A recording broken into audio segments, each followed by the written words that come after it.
நான் யார் தெரியுமான்னு கேட்டேன்ல, நீ யாருங்கிறது நீ சேர்த்து வைக்கிற சொத்துலயோ சுத்தி இருக்கிறவங்க உன் மேல வச்சிருக்க பயத்திலயோ இல்ல, நீ செய்யற செயலையோ நீ பேசுற பேச்சிலையோ இருக்கு. இது வேத வாக்கு. நம்ம தோத்துருவோமோன்னு எல்லாருக்குள்ளயும் ஒரு பயம் இருக்குல்ல, அந்த பயம் எப்ப இவன் ஜெயிச்சிருவானோன்னு மத்தவனுக்கு மாறுதோ அதுதான் உண்மையான சக்சஸ்.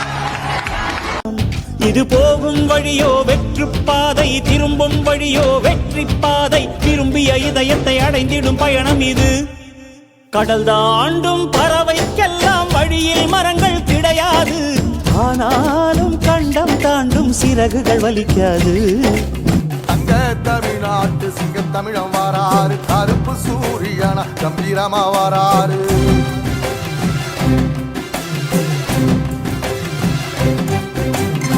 ஏழ சனங்களுக்கு பங்காளியா வாராரு, வாரி கொடுப்பதிலே வரலாறு.